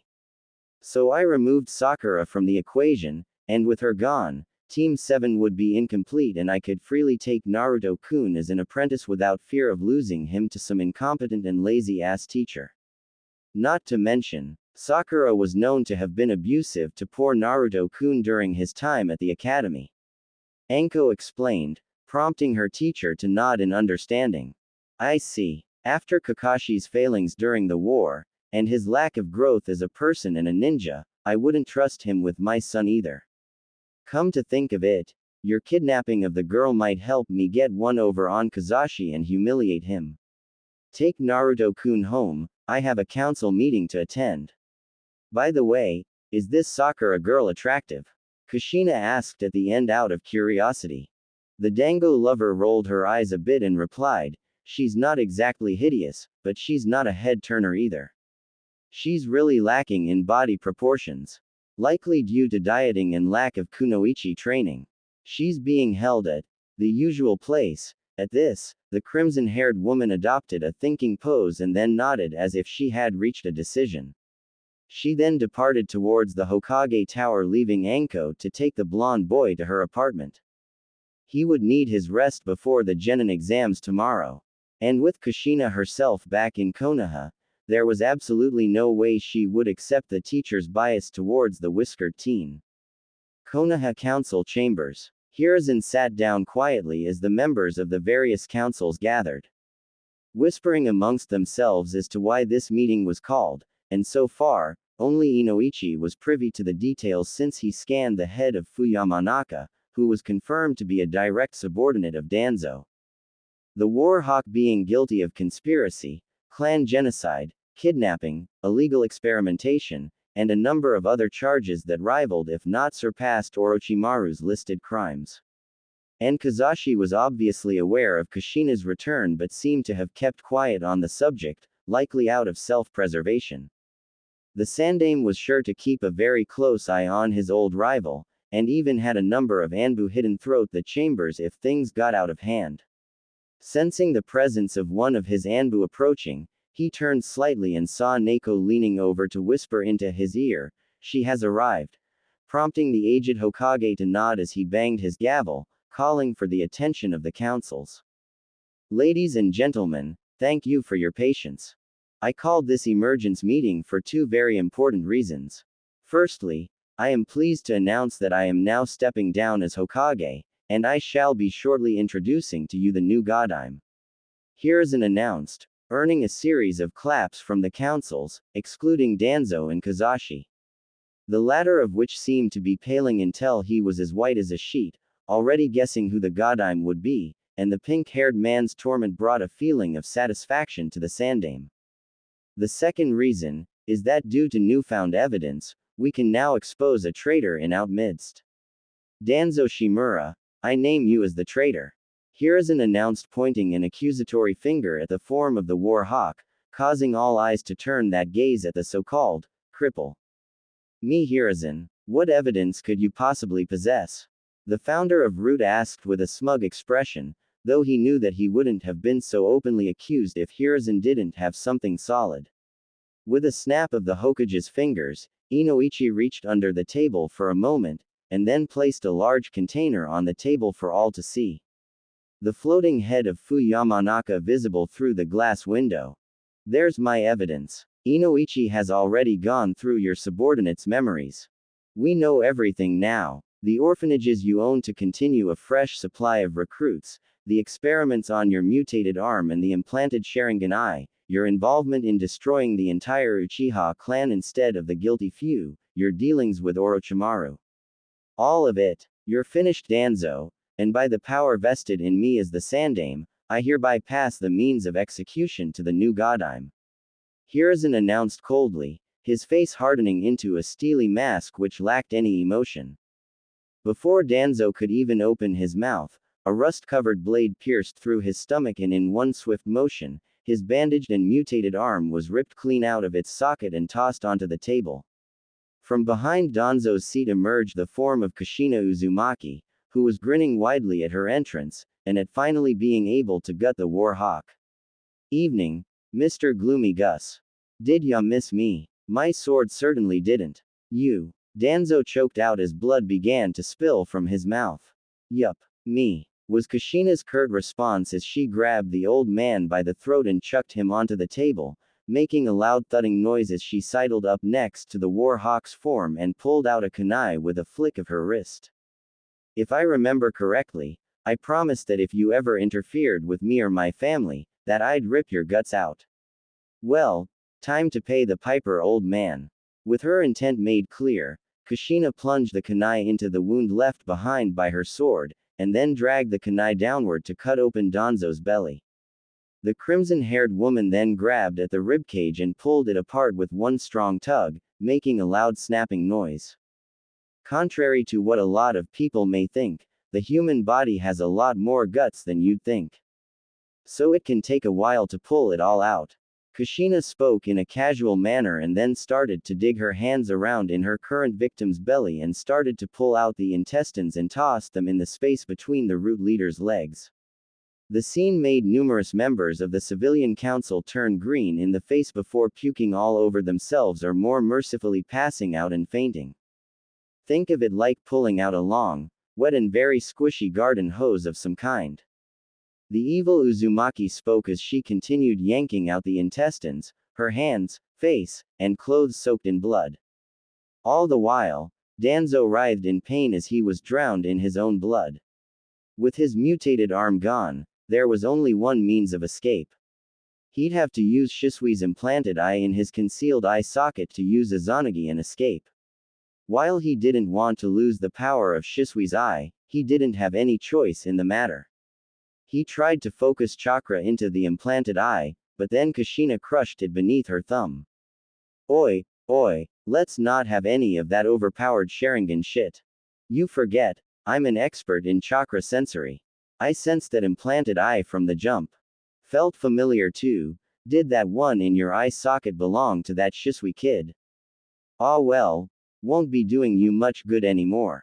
Now where was I? Oh, yeah, time to put you out of everyone's misery.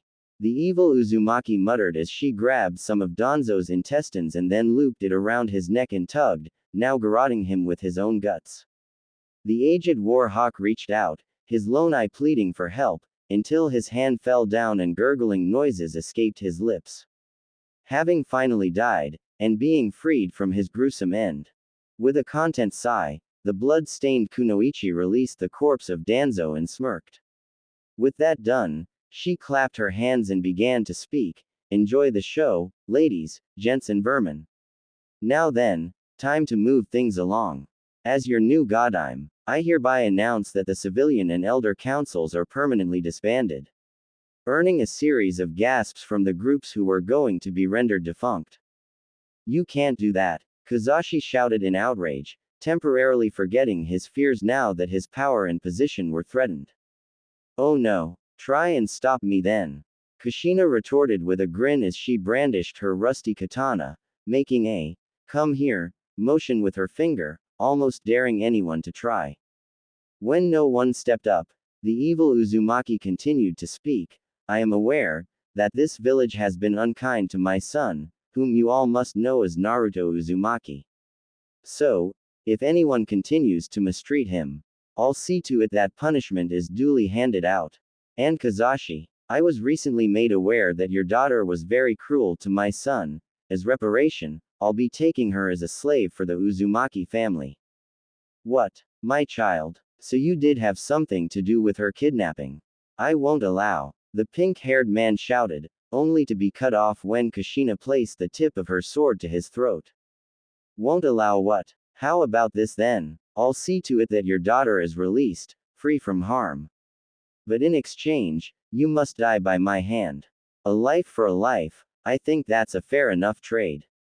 Kushina spoke in a sickly sweet tone, prompting the now former civilian council head to dryly swallow. Take her then. Just, take her. She couldn't even attract that damned Uchiha brat's attention anyway. Kazashi replied, making the shinobi council and Sandaime glare heatedly at him for so easily tossing aside his daughter. A low chuckle came from the evil Uzumaki as she slowly shook her head and spoke in an unimpressed and disappointed voice, so quick to abandon your daughter to save your own skin. Makes me wonder what Mebuki-chan ever saw in you. At her statement, the pink-haired man's face turned a dark shade of red in rage as his form shook violently at being made a fool of in public like this. You just wait. Without the civilian council, you'll be so buried in paperwork that you'll quit before the week is out. Kozashi spoke, trying to get the last word in to try and save face, but the violet-eyed Kunoichi didn't seem all that concerned. I'm not that worried. I'm infamously tenacious, and I know a few tricks in speedily processing paperwork. She retorted in a dismissive voice, and then gave a victory sign as she marched out of the chambers. Just as she reached the doorway, she turned on her heel and continued to speak. Oh, Reet. I almost forgot something. I now hereby announce that the Uzumakis shall be an officially registered clan of Konoha. Council meeting adjourned, she shouted and then exited the chambers with the doors shutting behind her. With the evil Uzumaki gone, one of Hiruzen's old teammates Kaharu spoke up. Hiruzen. You have to do something. With that woman in charge of things, she'll ruin Konoha inside of a year or less. Sighing, the Sandaime pulled out his pipe and lit it as he replied, I'm retired and no longer the Hokage. It's out of my hands. I am finished playing mediator between a bunch of whiny civilians that only care for money, and the loyal shinobi who work to protect this village. If Kushina-sama says that the civilian and elder councils are disbanded, then they are disbanded. Her word is now law. With his piece spoken, Hiruzen puffed on his pipe and left the chambers as well, with the clan heads following close behind him with some satisfied looks on their faces. The power balance of Konoha's government now lied exclusively in the hands of the shinobi.